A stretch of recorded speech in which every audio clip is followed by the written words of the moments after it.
दोस्तों, आज मैं जो कहानी सुनाने जा रही हूँ उसका नाम है बकरी वाला। बहुत समय पहले की बात है। एक राज्य था। उस राज्य में एक राजा राज करता था। उसकी एक बेटी थी, राजकुमारी जिसका नाम था। राजकुमारी को राजा बहुत लाड़ प्यार से पाल रहा था क्योंकि उसकी अगली वारिस भी वही थी। एक दिन राजकुमारी अपनी सहेलियों के साथ बगीचे में खेल रही थी और अचानक पता नहीं क्या हुआ, वो गिर पड़ी और इसके बाद उसकी सहेलियां उसको उठा करके महल में लेके गईं। महल में जाने के बाद राजवैद्य आए। राजवैद्य ने दवाई वाई दी, सब कुछ देने के बाद चले गए। फिर धीरे धीरे समय बीतता गया, लेकिन राजकुमारी ने हंसना, बोलना, रोना, गाना सब कुछ छोड़ दिया। राजकुमारी कितना भी लोग करते थे, कभी हंसती नहीं थी, कभी उसको रोना नहीं आता था, न बोलती थी, बस चुपचाप कहीं शून्य में देखती रहती थी। अब राजा बहुत परेशान हुए और राजा ने बहुत बड़े बड़े राजवैद्यों को दूसरे राज्यों से भी बुलाया।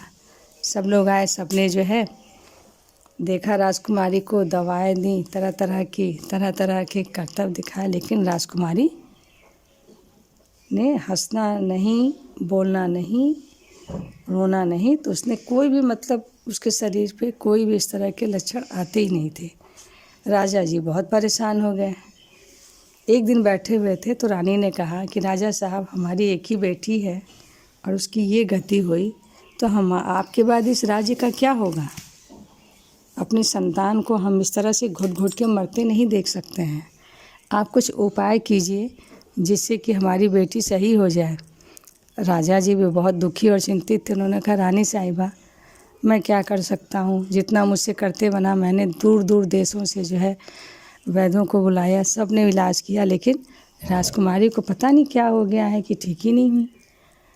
अब क्या करूं, मैं तो बहुत परेशान हूँ। अब एक ही चारा है कि भगवान से हम प्रार्थना ही कर सकते हैं कि भगवान मेरी बेटी को ठीक कर दीजिए। इसके बाद तरह तरह की पूजाएं की गईं, जिसने जो बताया सब किया राजा ने, लेकिन कोई फ़ायदा नहीं हुआ। एक दिन राजा यूं ही बैठे हुए थे और अपनी बेटी के बारे में सोच ही रहे थे, तब तक उनको एक उपाय सूझा।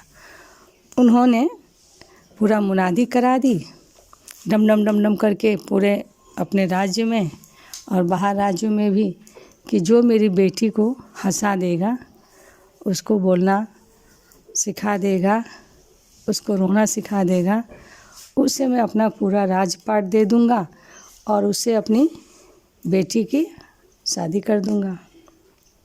अब जगह जगह जो है पूरे राज्य में ढिंढोरा पीटा जाने लगा, मुनादी होने लगी। ढम ढम करके जाते थे मुनादी करने वाले, अपना सब लोग इकट्ठा हो जाते, वहाँ पे मुनादी होती, सुनो सुनो सुनो, राजा जी ने ऐलान किया है कि जो भी उनकी बेटी को हंसा देगा, रुला देगा और बुलवा देगा, उसको जो है राजा साहब इनाम में अपना पूरा राज दे देंगे, साथ ही जो है अपनी बेटी का विवाह भी उससे कर देंगे। अब जो सुनता, सब लोग कहते, भाई जब इतने बड़े बड़े वैद्य नहीं कुछ कर पाए तो हम लोग क्या कर सकते हैं। तो फिर इसके बाद जो है कई जो जोकर थे, जो सर्कस में काम करते थे, उन्होंने सोचा कि लगता है हम लोग का जीवन बदल जाएगा। अब 1 महीने पश्चात राजमहल में बहुत से लोग पहुंचने लगे। कोई जो है लंबी दाढ़ी वाला था, तरह तरह के विचित्र करतब दिखाता। कोई जो है सर्कस का जोकर बन कर के पहुँच गया, तरह तरह के अपना करतब दिखाने लगा। कोई विदूषक बन के गया, तरह तरह के चुटकुले सुनाने लगा। लेकिन राजकुमारी को न हंसना था, न बोलना था, न रोना था।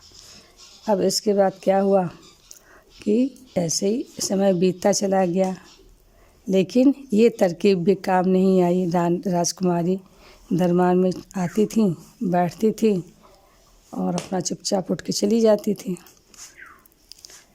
एक दिन इसी तरह राज के सभी लोग इकट्ठा थे, तरह तरह के करतब हो रहे थे, हंसते हंसते लोगों के पेट में बल पड़ जा रहे थे। लेकिन राजकुमारी को नहीं हंसना, नहीं रोना, नहीं गाना, नहीं बोलना तो नहीं बोलना। अब इसके बाद अंत में एक आदमी आया, उसने खूब लंबी दाढ़ी बना रखी थी और साथ में उसकी एक बकरी भी थी। तो उसको देख कर के सब लोग जो है हंसने लगे, कहे कि अरे तुम ये बकरी लेके क्यों आए हो? तो उसने कहा कि मैं बकरी लेकर के आया हूँ, मेरे पास भाई बकरी है तो मैं बकरी लेके आया हूँ, इसमें आप लोगों का क्या जाता है?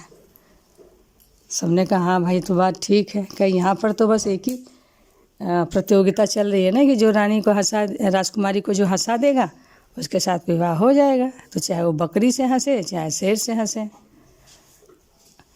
और चाहे बकरी से बोलें और चाहे शेर से बोलें। अब यहाँ ये तो कोई नियम कानून है नहीं कि कोई भी नहीं लेके, कोई जानवर भी नहीं आ सकता। मैं तो लेके आया हूँ बकरी, मैं बकरी के साथ वो करूँगा, अपना कर्तव्य दिखाऊँगा। अब इसके बाद उस आदमी क्या वो 20-25 वर्ष का नवयुवक था। उसने इस तरह का मेकअप कर लिया था कि देखने से लगता था कि बहुत बूढ़ा आदमी है। अब उसने अपना जो है स्वांग रचना शुरू किया, बकरी को ले आया और अपनी एक मोटी तोंद जो है अपने पेट के पास लगा ली और बकरी को ले कर के आया। और इसके बाद जो है उसके साथ तरह तरह के कर्तव्य दिखाने लगा। कभी बकरी के ऊपर अपने बैठ जाता, कभी बकरी को अपने सिर पे बैठा लेता, कभी बकरी को जो है नचाने लगता, साथ में अपने भी नाचने लगता। अब वहाँ पे राजा रानी सभी जितने भी दरबारी थे और जितने उनके राज्य के लोग थे देख करके हंसते हंसते गिरे जा रहे थे, लेकिन राजकुमारी एकदम नहीं हंस रही थी। तब तक क्या हुआ कि थोड़ी देर उस आदमी ने अपनी खूब मोटी तोंद लगाई और उस बकरी पे बैठने लगे। बकरी पे बैठ कर के उसके कान पकड़े, बस बकरी दौड़ने लगी। जैसे दौड़ी, अब इसके बाद जो है आदमी गिर गया बकरी पर से नीचे और साथ में उसकी तोंद दूसरी तरफ जाके गिर गई और सिर पर जो टोपी थी वो दूसरी तरफ गिर गई। अब इसके बाद वो तरह तरह के स्वांग रचने लगा, अरे मेरी तोंद, मेरा पेट चला गया, मेरी तोंद चली गई, मैं कैसे रहूँगा, मैं कैसे रहूँगा कर कर के खूब ज़ोर ज़ोर से वहाँ पे अपना इधर उधर दौड़ने लगा। अरे कोई तो मेरी तोंद को दो। अब इतना देखते ही राजकुमारी खूब ज़ोर से बोली, अरे तुम्हारी तोंद तो चली गई है दूसरी तरफ, कैसी तोंद है भाई, तुम्हारी तोंद तुम्हारे शरीर से अलग है क्या? ये करके खूब ज़ोर से बोली। अब जो है तब तक बकरी ने क्या किया कि पीछे से अपनी एक लात जो है उसके मुंह पे मार दी। अब इतना देखते, अब इसके चोट लग गई उस आदमी के चेहरे पे। अब वो लगा कर, अरे कोई बचाओ, बकरी ने मेरी नाक तोड़ दी, अरे कोई बचाओ, बकरी ने मेरी नाक तोड़ दी कह के जब इस तरह से गाने लगा, चार चौक दौड़ने लगा। अब जो है राजकुमारी खूब ज़ोर ज़ोर से रोने लगी, कहने लगी, अरे भाई देखो, पकड़ो उस बकरी को, पकड़ो बकरी को पकड़ो, उसने जो है उस आदमी की नाक तोड़ दी है, बकरी को पकड़ो। अब जो है उसके नाक से खून बह रहा था उस आदमी के। फिर उस आदमी ने क्या किया कि अपनी तोंद को ली, फिर लगाया अपने पेट में और पेट में लगा करके फिर उस बकरी पे बैठा।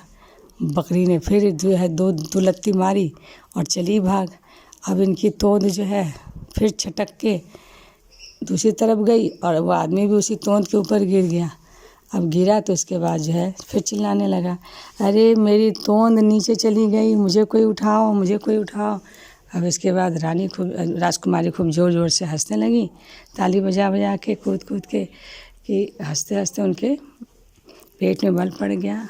अब देख करके राजा खुशी के मारे एकदम नाचने लगे, सारी प्रजा भी खुशी के मारे ताली बजाने लगी, सारे दरबारी एकदम खुशी से झूम उठे। फिर उस आदमी को बुलाया गया और वो पहले तो जा कर के दौड़ दौड़ के अपनी बकरी पकड़ता रहा, बकरी पकड़ के लेकर के आके खड़ा हो गया। राजा ने तुरंत जा कर के उसको गले लगा लिया और कहा कि बेटा, आज मैं आपकी वजह से मेरी बेटी जो है बोलना भी सीख गई, रोना भी सीख गई और साथ में हंसना भी सीख गई। चलिए, कौन हो तुम बताओ। तब उसने बताया कि मेरे पिता नहीं हैं, उनकी मृत्यु हो चुकी है और मेरी एक माँ है और मैं एक बहुत ही गरीब परिवार किसान का बेटा हूँ, जिसके घर में खाने के लिए भी कुछ नहीं रहता था। यही बकरी जो है, इसके दूध से ही हम लोग अपना घर चलाते हैं। और माँ जो है मज़दूरी करती है और साथ में मैं भी मज़दूरी करता हूँ। राजा ने उसको गले से लगा लिया और इसके बाद उसकी माँ को जो है रथ भेजा। उस रथ में बैठ के उसकी माँ आई। फिर उस नवयुवक के साथ जो है उन्होंने अपनी राजकुमारी की शादी कर दी और उसके बाद सारा राज्यपाट जो है अपना उस लड़के को दे दिया और अपनी पत्नी के साथ संन्यास आश्रम में चले गए। जंगल में जा कर के जप तप करने लगे। तो दोस्तों, आपको मेरी कहानी ये कैसी लगी मुझे ज़रूर से जो है करने के लिए लाइक करें मेरे चैनल को और मेरे वीडियो को लाइक करें और मेरे चैनल को ज़रूर